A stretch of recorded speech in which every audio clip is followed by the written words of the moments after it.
Oh my God, we are live. I'm just kidding. See that lacrosse stick? Oh, About to beat you with. bro, that lacrosse that stick is a stick that was found somewhere at Maryland's campus. It was like hiding in the equipment room, like where we had a equipment manager who was very stingy with his equipment disbursement. That thing was hiding back there. And he was like, honestly, everybody else is too afraid to use this. So, but if there's one guy that I know that would be dumb enough and crazy enough to use it, it would be you. Would you like it? And I was like, fuck yes. That's like a legit wooden stick. Love it. Heavy as can be. Terrified teammates when I came out with that. They were like, no, no, put that down now. And I don't blame them. It's scary to look at. Yeah. I wouldn't want you coming after me with that. No, I would never. I'm too nice. Just not with like a helmet on. Just don't put a helmet on me. Lynlea, welcome. Thank you. Thanks for having me. I love it. Oh my God. No, I appreciate you coming on. So for the audience, this is Lynlea Westervelt. Should I say vice president or senior vice president at First Time Mortgage? That sounds great. I wish that was my title. Wow.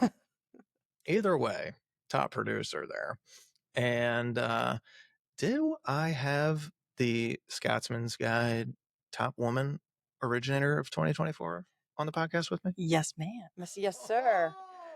I do have a nice lady lip right now. Yeah, not the top, but I ranked up there, which is amazing. That is pretty cool. Yeah. That is pretty cool. Well, give me the Lynlea Westervelt story. One of the things we like to do on the podcast before we get into all the deal making stuff with people is get to learn how they got where they're at. And I love a good origin story. I really do. It's kind of my thing. So, where'd you grow up? I grew up in Columbia, Howard County. Born and raised, lived there my whole life. Graduated from Wild Lake High School. Okay, what's up, Wild Lake? Yeah. All right. The Go Wildcats. You know how Columbia is, they redistrict. So I'm one of four, and we went to 3 different high schools. Oh my God. Yeah. So that's pretty brutal. 4 girls? 4 girls. Oh, okay. All right. What was life like that? Fun. My sisters to this day are my best friends. I absolutely adore them. Yeah. We talk. There's not a day that goes by that I don't speak with them. So very, very close. Wow. My whole family is really close. That's cool. Yeah. Is your family all from here? Yeah, we're all, born and raised in Howard County. My parents are still there. And some of us have moved to Anne Arundel County area. Okay. And my younger sister's in Catonsville. So we're all still local. What do your parents do? My dad was a realtor. That's actually how I got into the business. No kidding. Yep. Okay. My mom worked for a title company for a long time. So we've kind of dabbled in all the different fields of the industry. Okay. Yeah. Do your sisters do stuff? My oldest sister worked with my dad. Okay. My dad's now retired. And my oldest sister is still in real estate. And then my other, I have 2 older sisters. So the second oldest is a stay-at-home mom now, and my youngest sister runs her own business. She's a barber. Okay. Yeah. Nice. Damn. It's an entrepreneur family. Mm-hmm. What was it like for Dad having 4 girls? I gotta ask. I don't think he would change for the world at this point, but I said, we're all very close. I mean, a lot growing up, right? But he raised us. None of us are very girly girls. We fought. There was doors ripped off of hinges between my sisters and I can't lie. There were, just wild girls. We all played sports, multiple sports. 3 of us played in college. So just girls, but tough and very, not that girls aren't tough, because I'm the biggest. Oh my God. Girls are the toughest job in the world. Yeah. So I don't know. I loved it. We're all tough as nails. And I feel like that's a big part of like my upbringing and just being so close to them still. Yeah. Were you guys all, you mentioned athletes. Were you guys all athletes in the same sport? Do you guys excel at different stuff? Soccer and lacrosse. Okay. Yeah. Okay. And you were lacrosse. I played lacrosse in college. All right. Growing up, soccer, like very heavy into soccer, and then Okay. kind of switched going into college. What'd you like about soccer? Um, I don't know. It just felt very natural. Like it was just one of those games that we always were playing. We played in the backyard. We played with uh, the coach at Oakland Mills High School. Okay. We played with him a lot during high school. We would just go over there and just play with all the boys. I feel like It it's a was game that requires a lot of patience in order to reach the goal, literally, I guess. not a ton of scoring. Not a ton of scoring. And that's what always did it for me. But as I've gotten older, I recognize the beauty of the game. It's still not as exciting as other sports for me. Like, I love football, American football. Mhm. I love lacrosse, even basketball, love it. But soccer, I get into once every 4 years. It's it's World Cup season, baby. And all of a sudden I know every guy that's on the team, his whole stat pattern, everything. It's but soccer is it as small a world as it is in lacrosse? Not as small, I don't think. Okay. Soccer's a bigger sport. Yeah. What drew you to lacrosse? So I had played soccer my whole life and I had so much fun with it, but it was very serious. And then I started playing lacrosse and I joined um, a travel team when I was in high school. And it was like, hey, come to this tournament if you can make it this weekend. It was like, hey, sign up for the ones you want to go to. And it just felt like it was new to me, Right. more, and just more exciting. And I got to meet new people and I just saw the opportunity there and I just started. It was just very new and exciting and fun. Yeah. Where like soccer had been so serious for so long and it wasn't as fun to me anymore. So I still loved the game. I just think I was ready for a change. Yeah. And lacrosse came pretty naturally. And I just loved it. Anyways, lacrosse is such a small world. Did you find it like where were most of your teammates from in college? Were they Well, I played at coming James from here? Madison, so Maryland, DC, Virginia, PA Okay. areas, pretty much. What was life like at James Madison? Fun. Yeah. I had a great team, Okay. kind of carrying over from like, having three sisters at home. I feel like I went to college and I had 30. Like my teammates were really, really close. They're to this day, they're some of my best friends. I was in a handful of their weddings. They were in mine. Like we're all, it was a really close knit team. Yeah. Yeah. It was awesome. That's pretty cool. You've got like, I don't know. I remember going to college and being like, this is exactly where I wanted to go. This is exactly what I wanted to do and where I wanted to be. And the second that I stepped on campus and I saw the people that I was going to be playing with, I was like, oh, shit, these are the guys I was watching on TV. Oh my God. And I had like mini panic attack, like, oh my God, imposter syndrome. I don't belong here. I mean, and especially when you're a freshman, they're bigger, stronger, faster, and better Oh than yeah, like it's all the things. And then you have to work your ass off to get there. 1,000%. So, but the freshmen come a long way, and then one day, they're your seniors, and you see them kicking ass, and you're like, wow, I used to do that. I went to a game like this past spring to see them play, and I was like blown away. I just felt like they looked stronger, bigger, better than I looked at the game, and I was like, I wasn't that good. I know. It's amazing. Like I watch the guys play now and I'm like, oh my God. Like, I don't know if I feel like if we were playing at the same time, we would have adapted to the changes and skill sets and all that stuff. But it's so impressive to watch the guys and gals playing now and how athletic they are and how skilled they are. And it's the club scene in general is, I think, a big reason for that, and that's a positive for the club scene because they are so smart. These kids Yeah, playing now, it's I feel like ridiculous. after college I've been kind of checked out from the game. I haven't been playing, and I don't have kids that are playing yet. So They're running these like mm, seventh grade teams like it's college. mhm. It's incredible to watch. At the same time, it will burn out the kids, similar to your soccer experience, Mhm. where like you start travel teams at like 7 or 8. By the time you're 13, 14, and you've been nothing but this year round, it's going to be a chore, not something that you look forward to unless you're, psycho competitive, which some kids are, but not all. Right. So I don't know, man. I don't know how the club scene got as huge as it is in the lacrosse space, but I'm always amazed at how unfun some people can make it. This is a great game, man. It's a great game. Should be fun. It should be Should fun. be. What was campus life like at JMU? Were you encouraged to um I find that every school is different, and the further south you go, the more it gets encouraged to be part of sorority life Mhm. and all that. Is that We something that didn't no, I didn't none of our teammates were on sororities. It was too much. Like juggling school and a D1 sport is a lot. yeah, There was no time for that. no.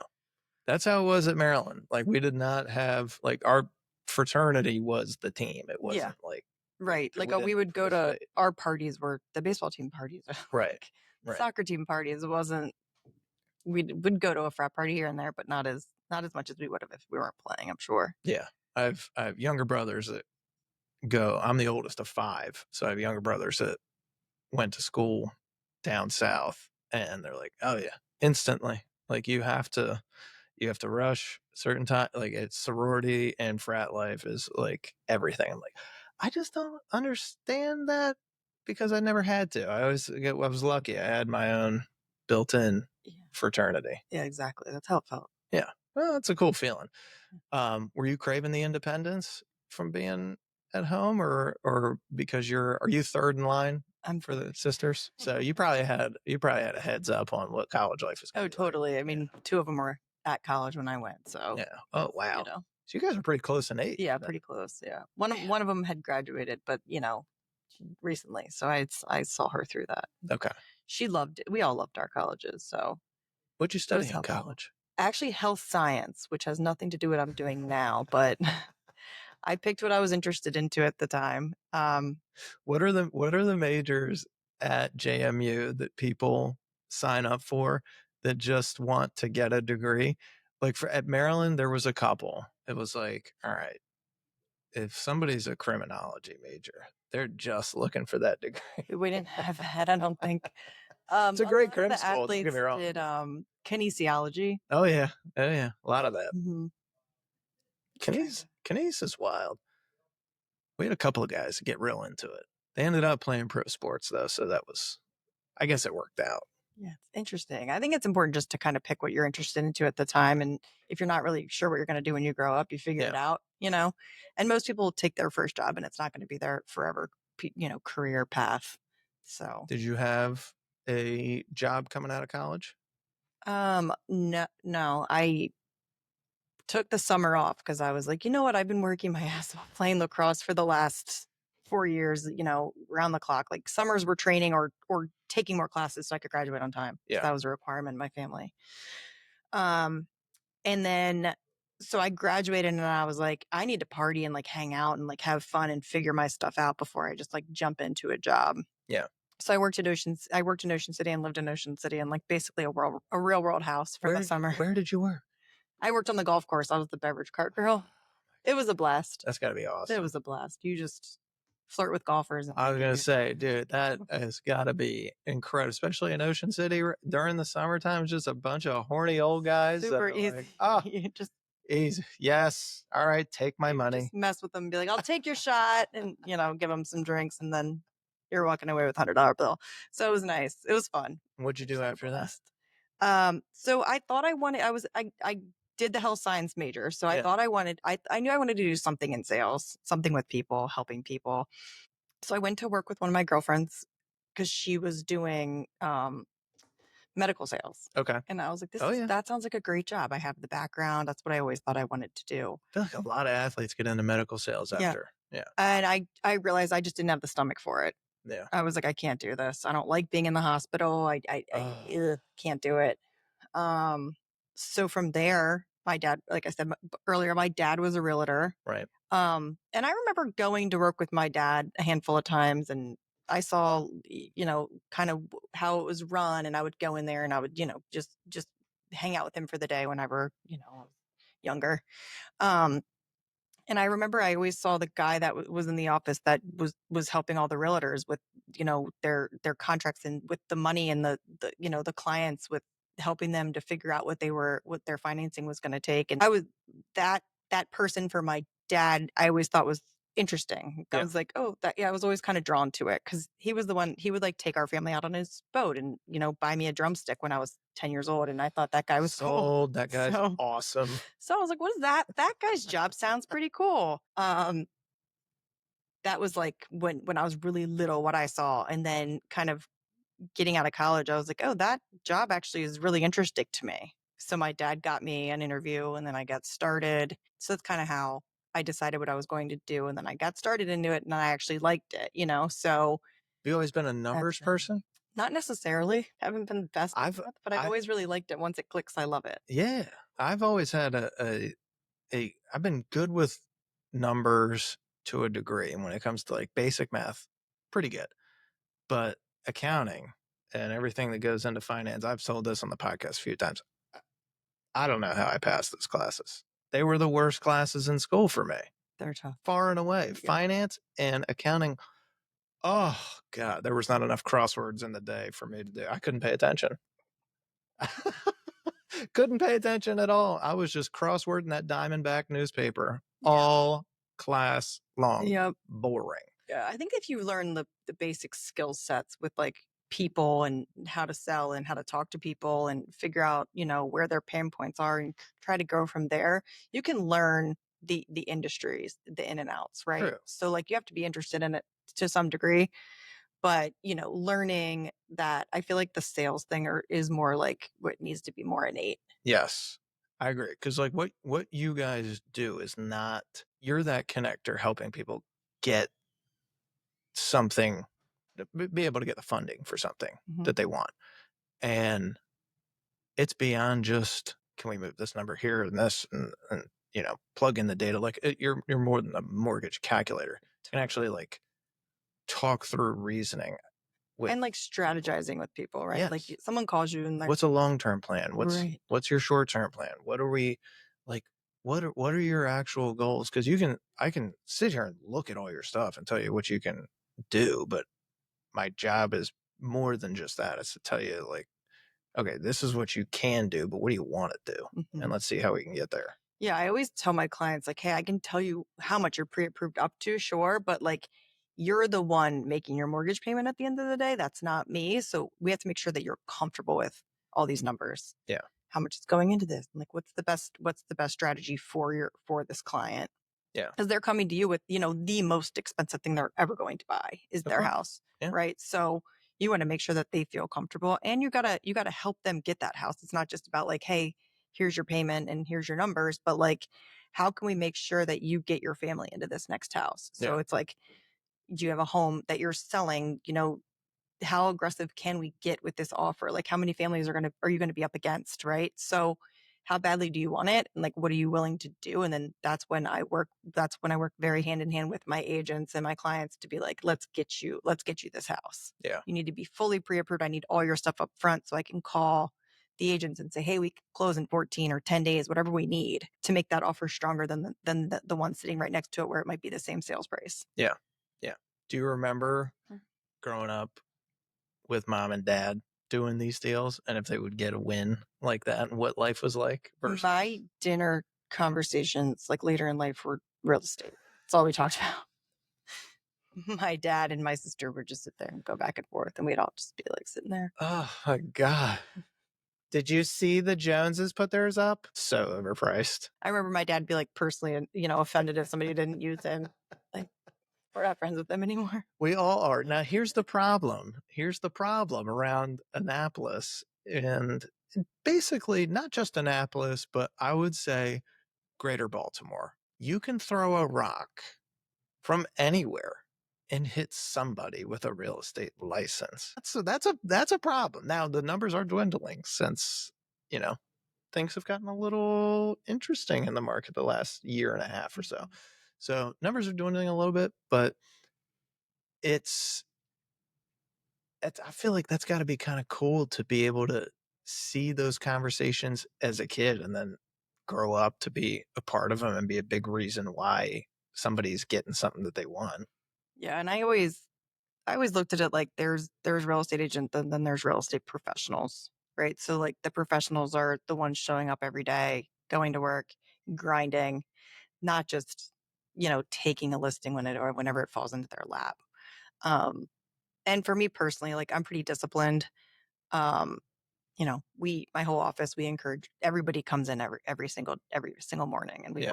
work full days. So it's not, everyone's working their butts off to reach their goals. And we have a lot of top producers that we work with, so everybody's on it. We know the updated guideline changes. We know what needs to happen. We know how many calls we need to make to get how many deals we need to get, and reach our goals. So, it's definitely a fine line between like, having a license versus like being a true professional. Yeah. It's the consistency is a big part of it and staying up to date on the constant changing regulations and all that shit that goes along with what we do. Um, with where the market's at right now, it's been a couple months since I've had a lender on the pod. Where are things at right now in general? And what's overall like consumer sentiment that you're As far as the rates go, I feel like people are starting to come around to like this is kind of the new norm. yeah, Um, I it's something funky, something crazy is gonna have to happen to see these rates like they were during COVID. right. I don't really think that that's happening. I think that like people are kind of like seeing in the middle now, whereas like, hey, they're not at 8 anymore. Like you can get below 7 at this point, but you're probably not going to get to the twos and the threes, right? So I think that people are coming around to it. And at this point, it's like if you've waited it out, you've probably missed out on a house that you wanted. Exactly. And you're trying to wait for the rates to drop here. Um, so I think people are just it's the new norm. Do you have a niche that you're trying to focus on right now? Um, I do a lot of veterans. Okay. Yeah, I work with a ton of veterans and, do a lot of VA loans, which are great. You always, that's always rewarding to help those folks. Oh, I had a client meeting this morning and they didn't realize that they're trying to move across the country from San Diego to here. They didn't realize that if you're buying a property in Maryland and you're a 100% disabled veteran, you might be exempt from property taxes. So they're like, we're a little bit on the fence about coming here. It got a healthy price point, but they're like, oh my gosh, we're saving like, A lot of 15 to money. 20 grand in taxes. Yeah, it's a lot of Are you money. kidding me? Yeah, Please. real money. California taxes you to breathe. Mhm. So this is great. Yeah. So that's cool, man. That's a great group because they're also very loyal and it's a great group to get into because they all kind of Yeah. Well, know each this other and help each area, other. it's Well, it's kind of a must in this area with how much we have with the academy and NSA and all the stuff that we have at the Pentagon and everything else. So yep. no, it makes sense. You have been uh, shifting the last couple of years from focusing on just originating to now like originating and leading and helping lead an office. What's that transition been? It's 2 full-time jobs. It's a lot. I love it though. I wouldn't change it at all. Yeah. It's rewarding to help someone younger or someone new into the business and kind of show them like my playbook, right? So this isn't a secret. I'm not covering my work, Yeah. right? Yeah. I want to share and help everybody. So our whole office is very collaborative. That's nice. So if somebody has a win, we're going to share the win. If somebody messed something up, we're going to share that so the next person doesn't mess something up, right? Right. So it's really rewarding and I love it. And it's very much like a team versus like, hey, I'm on this island by myself, like in the corner, just trying to make calls to get Right. to get Right. in deals. Um, For people that are not in the sales world every day and don't understand that, it's very rare to have people that are independent contractors that are all trying to get their own actually work together to help each other get right. everything. It's very hard. And that was a big draw for me to where I work now at First Home. I saw how the culture and I wanted to be a part of it. I had to be a part of it. I looked at 10 different lending companies when I was Yeah. ready to like leave my old company. And, I wanted to be on the Yankees. Yeah. That's So basically what it is. that's Well, you why mentioned I chose that company and the people. It was really just the people there and like, how it's ran by the higher ups. And I love it. And I wouldn't change it for the world.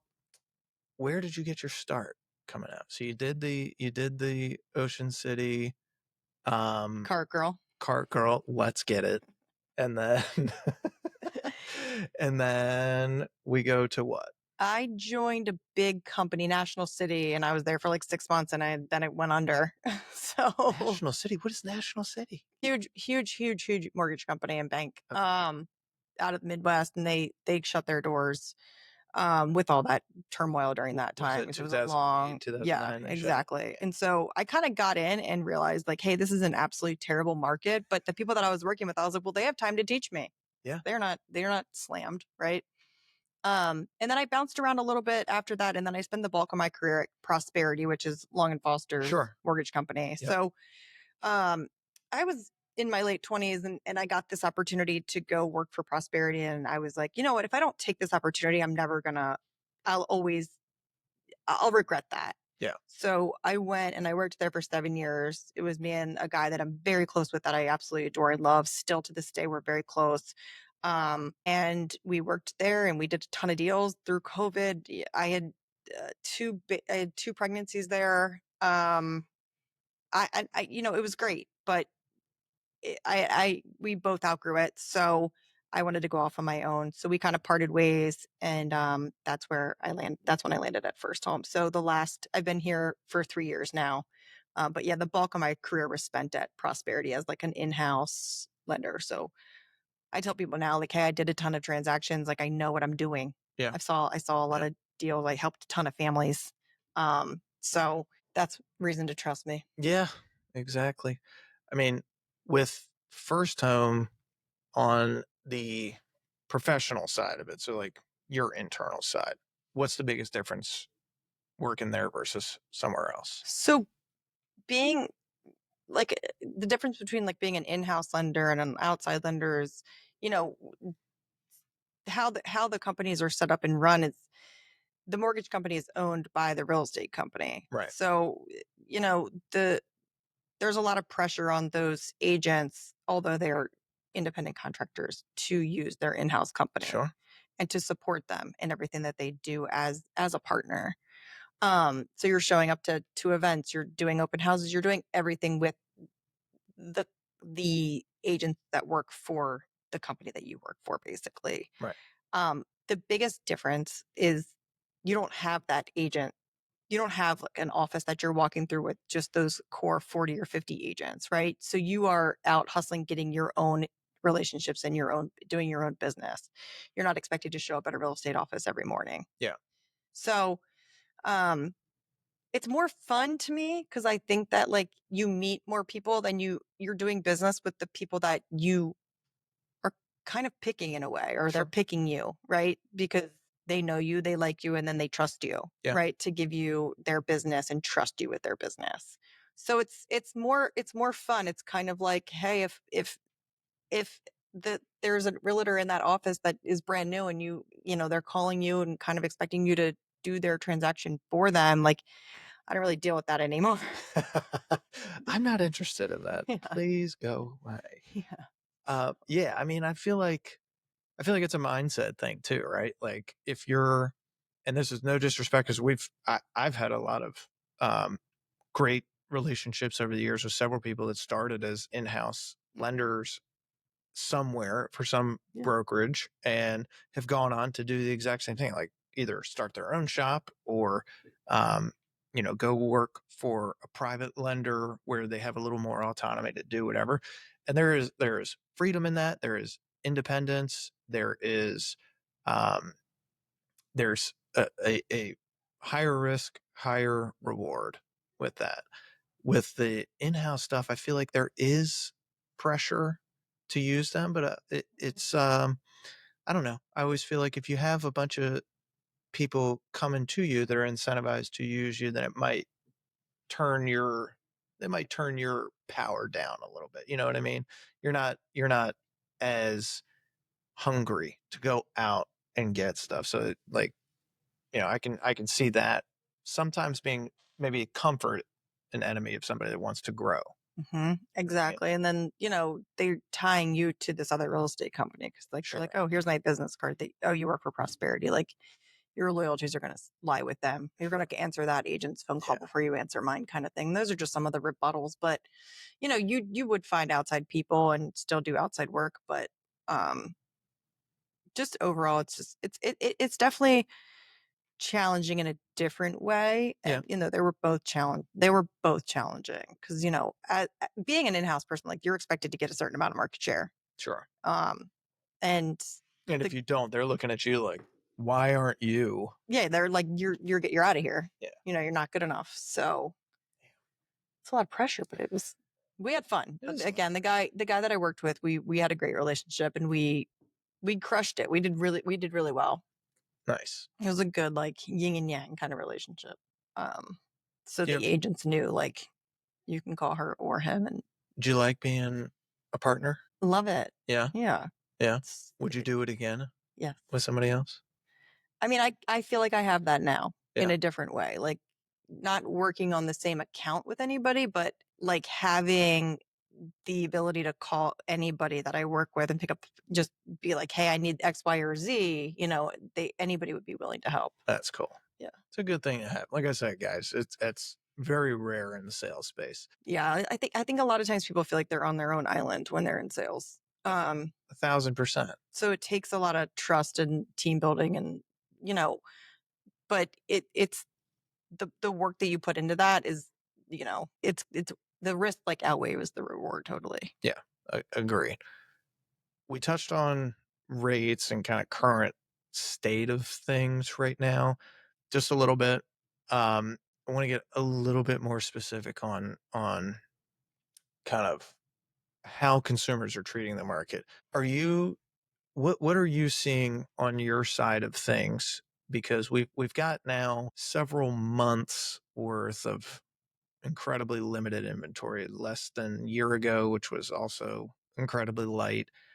I read somewhere that most households across the U.S. have a less than 4% mortgage. So then it's like, all right, well, shit, if there's that many people that aren't going to give it up, what do we do? Because it's just expensive right now Mhm. to get a mortgage. Granted, 90+% of people are getting a mortgage. So you got to get it if you got to move. So what are some things that people are doing in order to get that might be beyond the traditional Sure. approach? Yeah. I mean, I think that at least one of the biggest struggles for anybody that's, has a customer that's under contract to buy a house, let's say.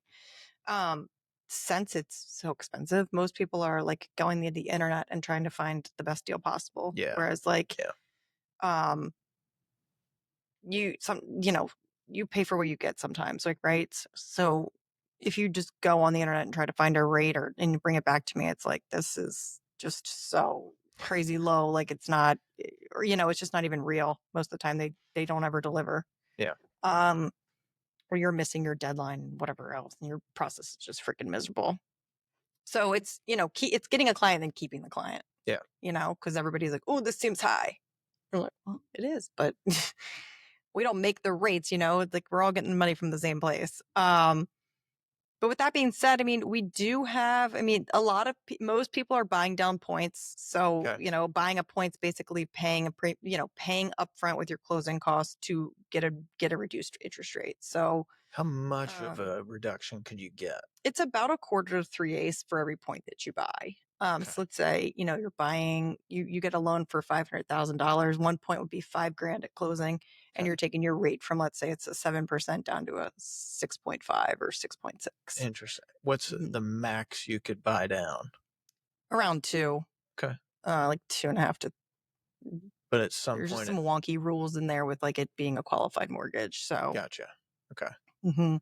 So doing that, we also have, like, a 2-1 buy down where if you get some seller contribution, you can buy it down from, like, let's say it's at 6, you can get 4% for the first year, 5% for the second year. Okay, that's cool. Yeah, so there's definitely some cool like creative stuff out there that we have.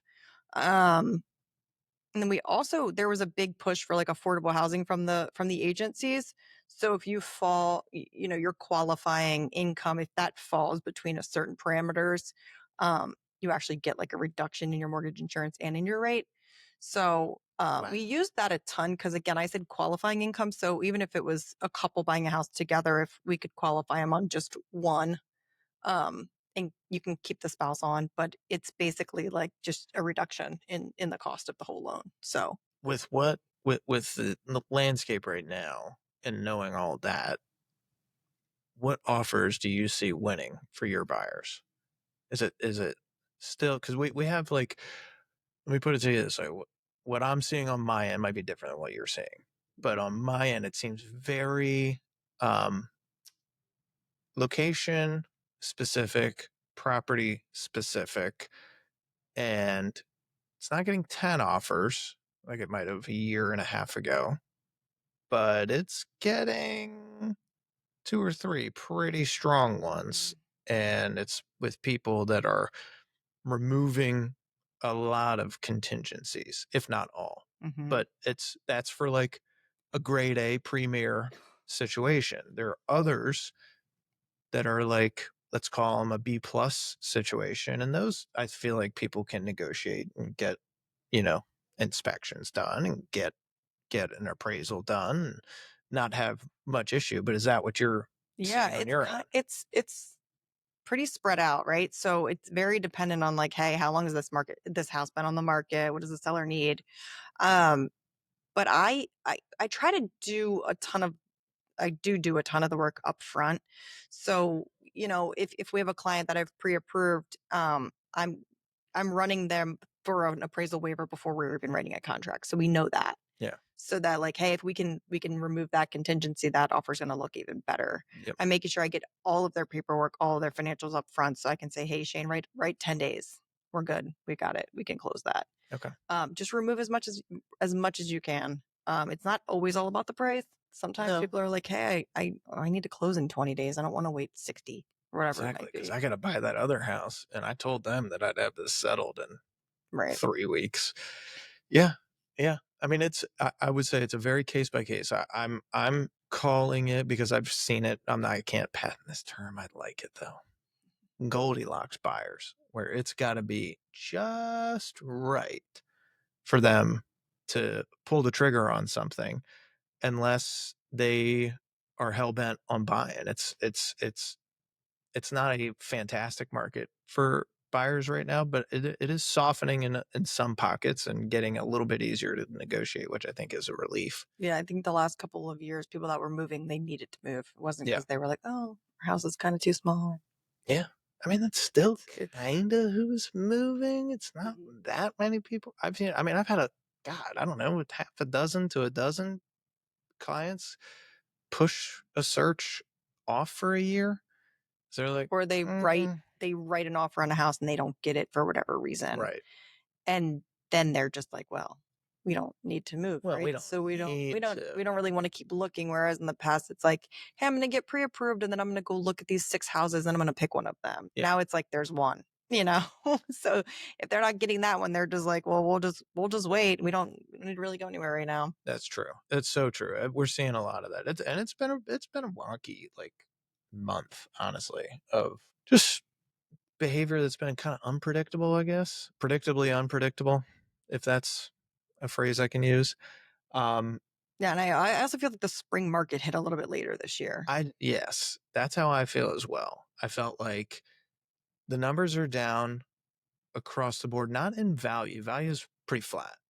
Um, but the number of houses is down. The days on market is up a touch.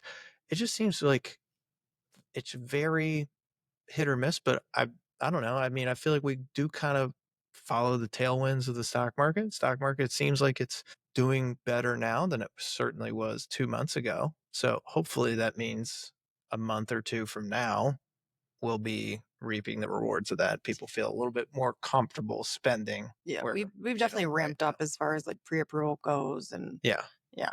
I've figured. I mean, I've had clients call this past week that, we really weren't planning on doing anything until maybe February or March of next year. And they were like, well, we saw something that we might like, and we might expedite the timeline here. We might have an option here where maybe, my parents can stay with us for a little bit here and we can make this work. I mean, there's people getting a little more creative now in some sense, but it all comes down to motivation. So if you're a buyer that's tepid right now, I don't recommend going out into the market. I feel like a lot of the people that are winning are people that have lost like 3 or 4 other times and are sick of losing offers. And so they're like, fuck it. Yeah. Go 10% over. Tell them they can stay as long as they like after closing. We'll even keep a room for them. It's getting, You gotta lose one or two to be able to.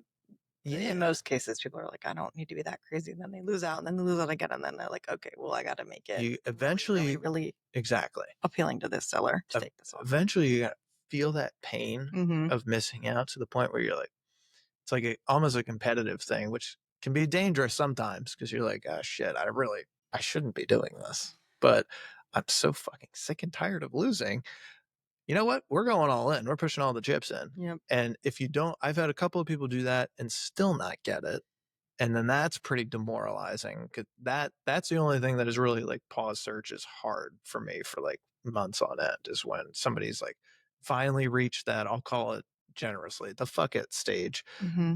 and they submit something and then doesn't work. And then they're like, Yeah. kill me. Yeah. But it's typically however many offers. Yeah. Yeah. It's one of those houses that there's a lot of offers. Well, I mean, I always get asked if it's like the first offer somebody wrote and they won it. And they're like, oh my God, I feel like this was too easy. Like, I know it seems that way, but trust me, we just saved like 3 months of you guys questioning everything about your life and me and everything.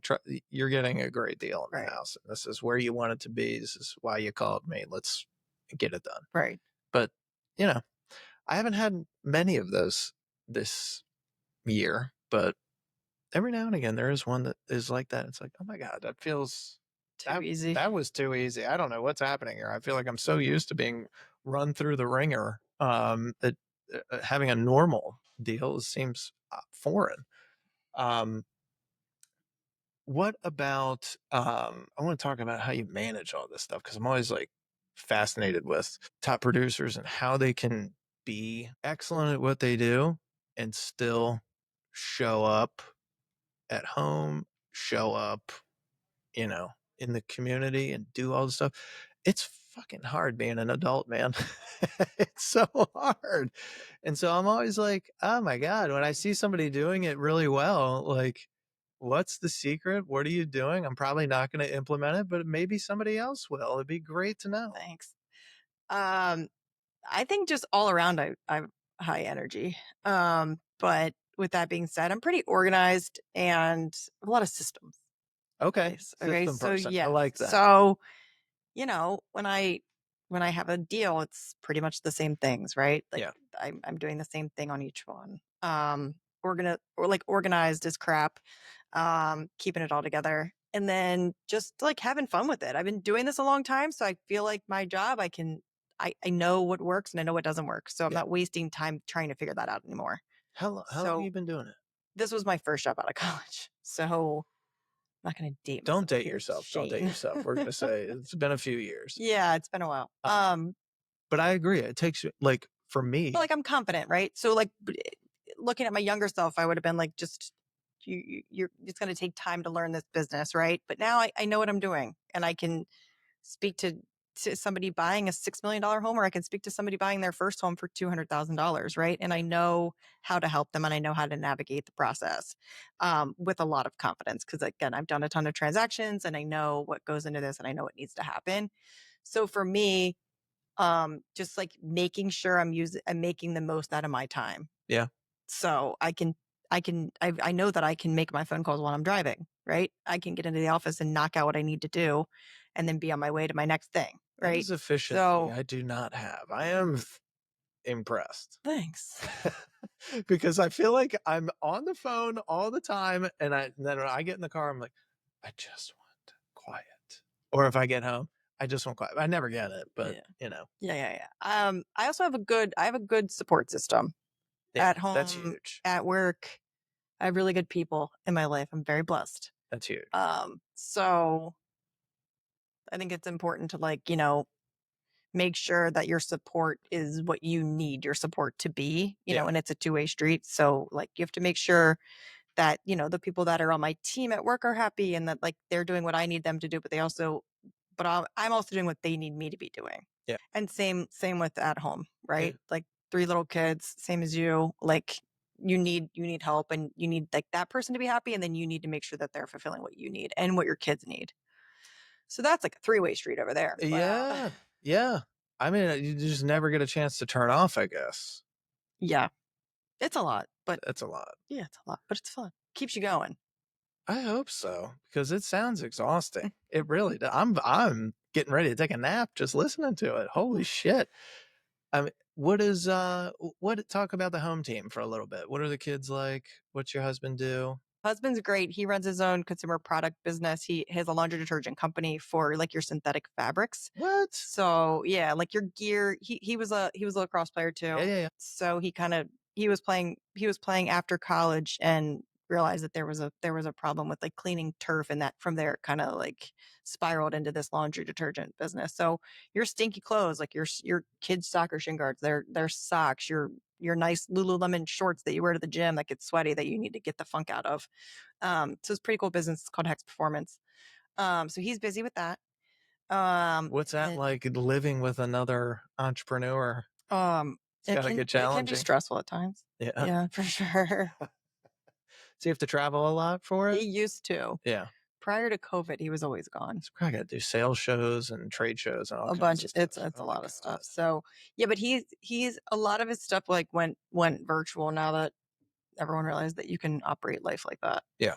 So it's not as, client forward facing as much as it was. Yeah. Um, and then three littles. I got 6, 5, and 3.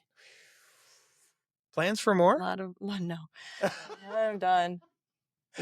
Oh, we are done. We are done. It feels so good Yeah. to be done. Though, well, those are good ages. I mean, that's where mine are at right now, about the same. And it's exciting when they're behaved. They're busy. They're busy. But I feel like just the older ones being able to like get their own cup of Oh, water thank or God. whatever it is, just every little milestone feels big. What a convenience it is when they can start doing shit for themselves. It is so nice. Oh my gosh. It's also a little scary because it's like, oh my God, they're actually like growing up. It's what I want, but at the same time, it's actually happening, and it's kind of, Yeah. So I don't know. juggling it all is a lot, as That's tough, man. but That's it's tough. fun. Talk to me about your first deal. Do you remember it My well? first deal, yes. Usually people remember that first Yeah, deal pretty well. my first deal I lost. I didn't close my first deal, so I What? don't know if that's my deal, but I remember I had been going after a referral source, somebody that I connected with, and I got a deal and I got the client in, and the house underappraised. Yeah, and so that's what the appraised that it was what it was at that time. Okay. Hey, And so I had to get they had to get a new appraisal. So I lost my first deal. And it was devastating. I remember crying.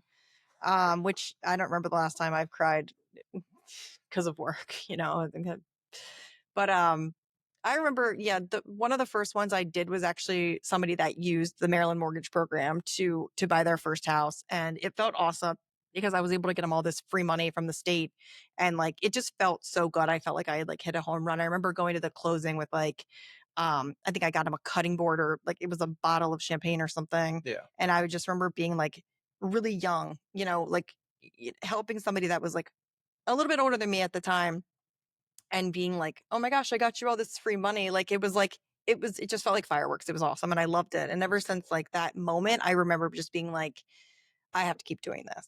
Yeah. You know. Um it's actually funny. I was working a open house with one of my referral sources, and he sent me a picture of me like the other day from back when I was like, yeah, 21 or 22, starting in the industry, like sitting at the open house. I was like, how do you even have this picture? We don't even have iPhones back then. So Man, the old flip phone camera. yeah, Um, that's cool, man. That's cool. What's a deal you won't ever forget? jeez. For good or for bad?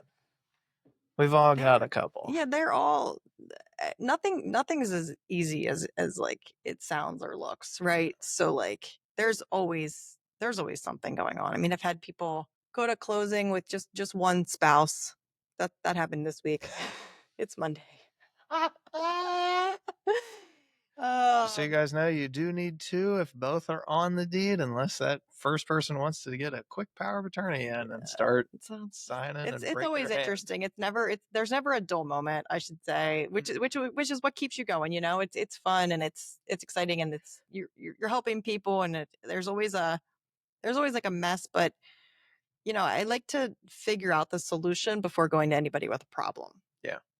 Especially at this point, like, oh, there's a problem. Let me Yeah. figure it out before I Let tell anybody there's a problem because here's the problem. But here are two options for how we're going to get through this. exactly.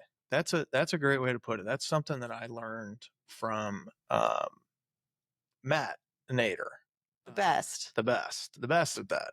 It's like, all right, obviously we're gonna get a problem, but let me see if I can come up with a couple of solutions. Let me call you back. Mm-hmm.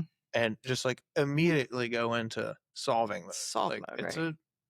a rare quality, man. But it's cool when it works. Yeah, that's why it's so important to use your real estate agent has to be that professional that we were talking about earlier. Your lender needs to be that professional. Yeah. You can't just go online and go to get a rate and then that person ghosts you. It's like you got it. You need somebody that's going to help you because there are so many things, there's so many people involved in the process that there is something that's going to go south at some point, and Always is.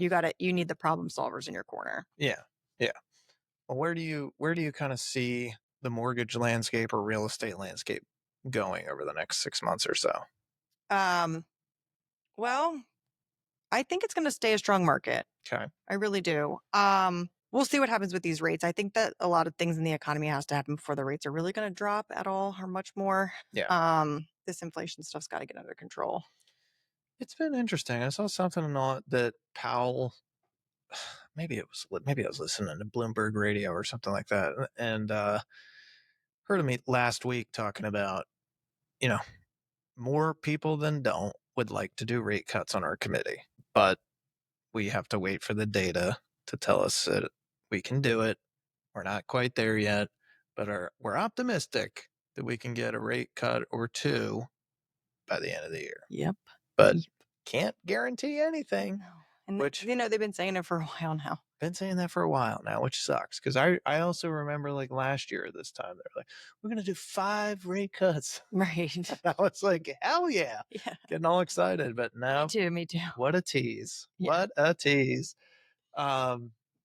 What does vacation for you look like? A cell phone in your hand a lot. No, fuck no. No cell phones. You're not allowed to. Let's put it that way. Like where would I go? Yeah. We went I went to Europe actually this time last year and that was my first time.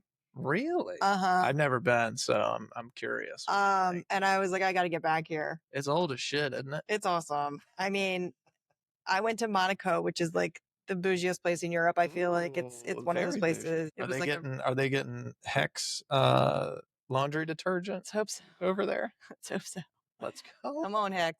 No, but it was awesome, and I was like, I gotta get back to Europe. So if we can get away, I would love to take my family back there eventually. Did you take all the kids? No, I went by myself. I went with one of my friends. Yeah. Yeah, girls trip. Yeah. Very good. That's awesome. What does a mom like you like to do on Saturday morning? Cook my kids breakfast because during the week it's kind of like everyone's trying to get out the door kind of thing. Hang out with my family, really. Really? Yeah. Just hang out with them. Good for you. Where do you go to get Yeah. coffee?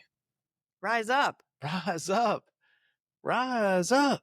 the best. They are pretty I awesome. like to support as much local business as I possibly can.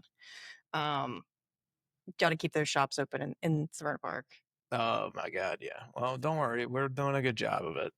What about if you were to be doing something else, not lending, money was not an object. What do you do? I think I would want to coach. Yeah, Yes, which I can probably do with my job, but just really pour into it. yeah. Um, yeah, I think, or maybe even be a school teacher and coach. What would you I think coach? that'd be fun. I don't, probably lacrosse Yeah, or soccer, yeah. wherever I can get out there and play. Do you still feel like you got it in you? Are you a delusional athlete like me who is like, Yeah.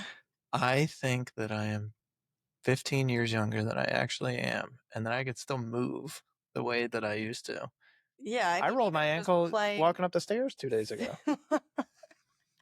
even just getting out there and like kicking the soccer ball with your kids or throwing the lacrosse ball, it's still just like that's love right there, right? Like it's just the best.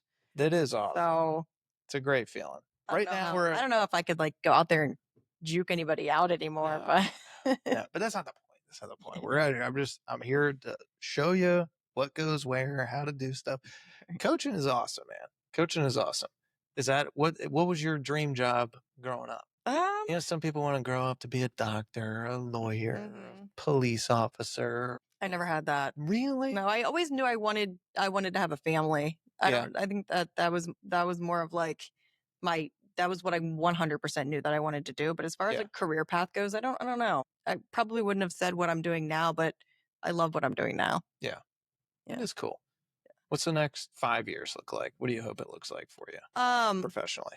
I think that we're trying to grow our branch, so get more young talent in there. Yeah, Um, and hopefully fill up our office. yeah. Yeah. What do you think about? Well, do you have any numbers on how many women are in the lending space? I don't have them. No. And it's not many. Um, do you feel like an obligation to, bring the heat for the rest of the ladies? Hell yeah. Fuck yeah. Yeah. Definitely a girl's girl. Yeah. That's cool, man. Yeah. I love it. And there are not a lot of women in the industry. Do you have Um, anybody that you mentor? I have a girl that I really look up to. She works for our company and she's basically our company's number one originator every year. She's up Yeah. there. She's a badass and I just like everything that she does and I stand for and I look up to her like on a, daily basis. I think she's great. Yeah. What's a badass to you? Just someone that just has it all together and does good work. Yeah. Honest, just does it right every single time. Honest, knows what they're doing, gets it done, doesn't wait to the 11th hour to do I stuff. They know. do it when it needs to get done. That's cool, man. Yeah. That's cool. Would you like to mentor others in that space? I am, because I do help with, running the office. And we have a younger girl that works for us now and I think she's got great potential. She'll Yeah. be she'll be great. If you were to sit down and have coffee with somebody, dead or alive, who are you picking? Huh. That's a hard question. It is a hard one. You can use it however you want. There's a lot of ways you could take it. I don't know that I would have an answer for it, but we could do a Mount Rushmore. But if you don't know, that's okay. What about do you have a book or a podcast or a movie that you feel like any entrepreneur or somebody should watch Yeah, we or listen actually to? we just did a little like boot camp in our office with all of the loan officers. And we read a book. And it was a book that had come like really highly recommended to me. It's called How to Win Friends and Influence Yeah, People. yeah, And I just think that book like hits home for so many people on so many different levels and there's so many fun stories in it. But it's one of those ones that you can always kind of like flip back to and be like, I can relate to that. it's a pretty easy read too. Hmm. It's nice. Yeah, I like that book. That's a good one. It's a good one. Boom. Closing. All right. Any other final takeaways before I let you jump? I think that just like looking at your younger self, just be as confident as you always, Yeah. as possible. And just treat everybody nice. Yeah. Not just for the world, but just especially when you're thinking about your career and what you're doing, and you never know who you're gonna come in contact with. Just get out there, be yourself, be authentic, make sure people know what you do. Yeah. They got to know you, they got to like you, and then they got to trust you ultimately. Well, So I think anybody in sales kind of can relate to that mentality. speaking of, where can the audience find you on socials? Oh yeah, I have Instagram, I have Facebook, loans by Lynlea. Woo! Get it, girl. Um, Perfect. Well, I'll put that stuff in the show sheet after this. So, guys, take a look out for that. Whether you're buying a home, partnering on deals, want a lender who actually listens, Lindley's your girl. Give her a shot. All I right. got you. Lindley, thank you for joining me. I've loved it. And this will not be the last time. If you want to come Be back. back. I loved All it right. too. I think it's Perfect. so fun. Perfect. Good. Well, thank you again. And appreciate you coming on Dealmakers. Peace out, everybody. Look at that, bud. How'd we do? Good. That's good. It's like